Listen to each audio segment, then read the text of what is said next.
Brian and Kenzie in the morning.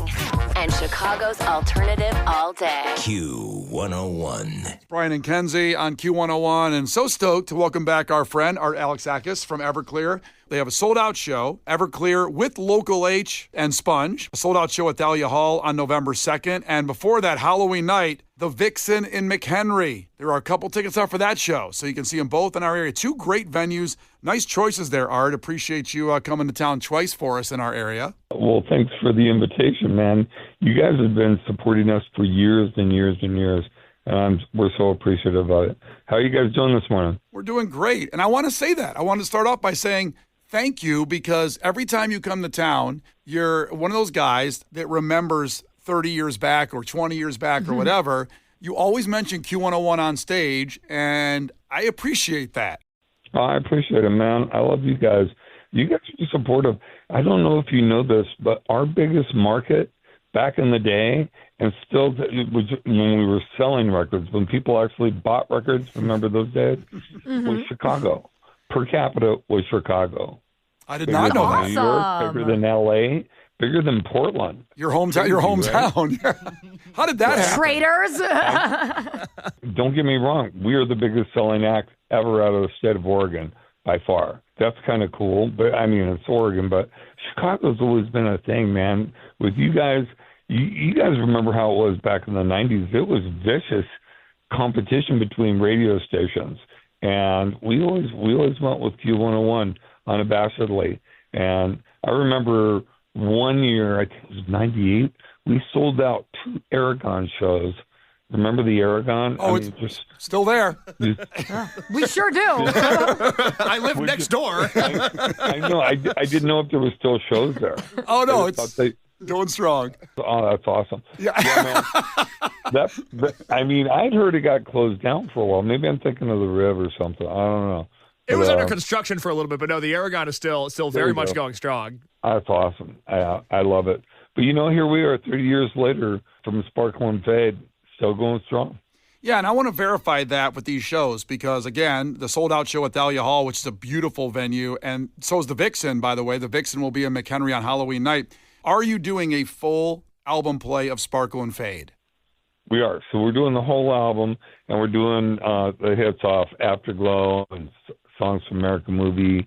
What we're doing is we're breaking it up. We'll do 3 songs from Sparkle and Fade, then we'll do a hit, do another 3 songs, do a hit, go back, do some more songs, like that. Just break it up through the night. And then M was like 2 or 3 hits in a row. It's a long show, man. Listen to my voice. Yep. It's a rough one. Daddy's got to do his exercises every day. And prepare to hear 329 songs from Everclear. You get your money worth on the ticket there. It'll be great. I love album plays.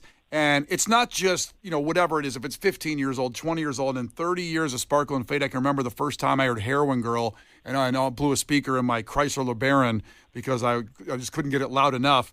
And I think about those songs, and obviously your history, these songs come from a lot of trauma.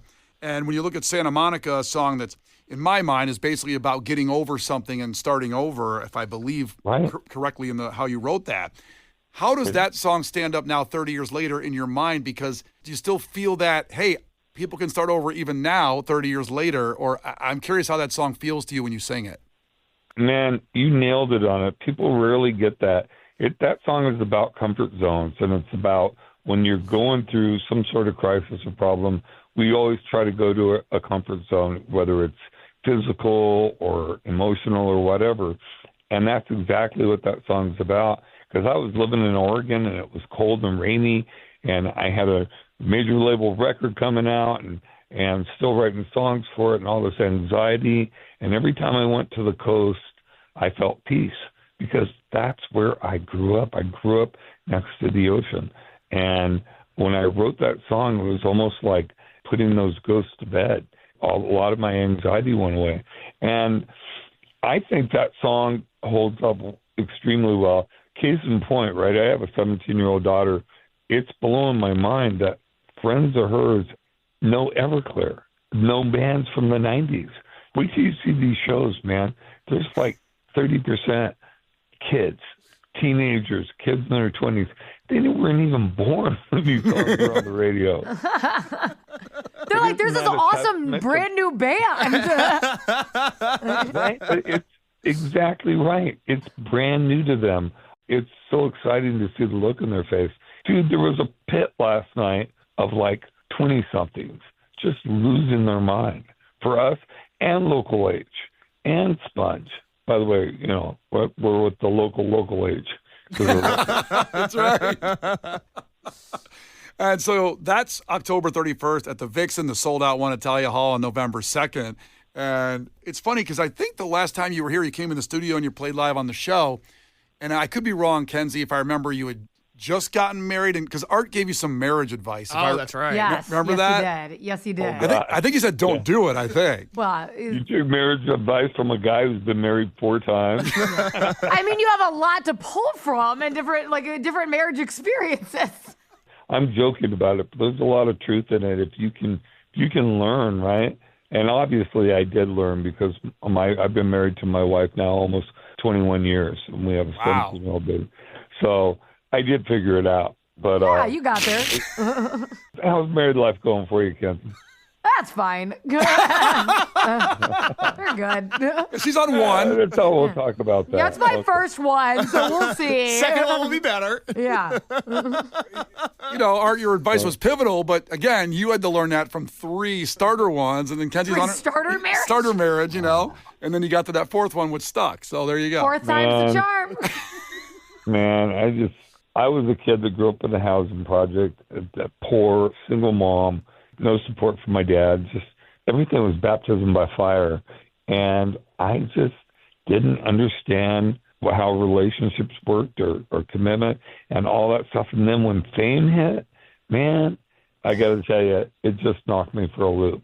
Mm-hmm. And I'm very apologetic to all my many, many ex-wives, all hundreds. Hey, You've learned. You rode the roller coaster, baby. yeah, you see those girls at shows, they like you, Art, because you were rich and famous quick, man. Well, at my age, and I'm 115 years old. Just because he said he's 150 years old, I introduced Case to you, who when you came in the studio last time, you said, how old are you? And he said 25 at the time, and you said, F you. I hate you. I hate you, I believe was the words that came out of your mouth. And I think it's so funny that you're talking about the younger people going to the shows because I'm in that boat. I was born in 1999. I wasn't alive when Sparkle and Fade came out, but I hear so many newer bands that very clearly are influenced by what you've done, and specifically the song Heroin Girl. And between the 3 of us, Brian Kenzie and myself, we all adore that song. And I was just wondering if you could take us behind the creation of how that song came to be. So I write songs in 3 ways. There's songs, I'd say a third of my songs are autobiographical, like Father Mine, I'll Buy You a New Life. And then there's songs like Heroin Girl and Wonderful and even Santa Monica, where I take things from my life and then I build a composite character and experience around it. And Heroin Girl is a composite of like people I've known, more importantly about my brother. My brother died of an overdose when I was 12. He was 21. That line in it that says, I heard a policeman say just another overdose. That happened to my mom, and my mom had to go to the morgue to identify my brother. Mm. And she's sitting there, and these cops are like standing nearby and go, I don't know, that kid, just another stupid kid, another overdose. And my mom goes up to him and goes, that's not just another overdose. That's my baby. And my sister and her husband were there, and apparently that cop just started crying and breaking down. Wow. You get jaded, man. Mm-hmm. You do stuff, and then you think stuff, and you say stuff, and you don't think of the ramifications of it. I almost died 3 times. I got defibrillated twice. And so was it your 3 ex-wives? Well, yeah, I had to live long enough to get there, right? Right. This is before any wives. Everclear Local H Sponge at the Vixen in McHenry. That's on Halloween night. And the sold-out show at Thalia Hall, November 2nd. What a lineup. Everclear, Local H, and Sponge and Art. We love talking to you. And Sparkle and Fade, congrats on 30 years of a historic, legendary piece of art and music. And thank you, man. Oh, thank you, man. By the way, at McHenry, all the bands are talking about what we're going to wear on stage as far as our costumes go. Oh, what are you going to be? I'm not telling you, lady. Stop it. Tell me. What am I going to do, marry you? Come on, Art. That's too scary, even for Halloween. Yeah, Brian Kenzie is pretty damn scary, man. All right. Thanks, Art. You get some rest, man, and we'll see you at these shows. All right. Thanks, man. Have a great day. You too, Bye-bye. bud. Brian and Kenzie in the morning. And Chicago's alternative all day. Q101.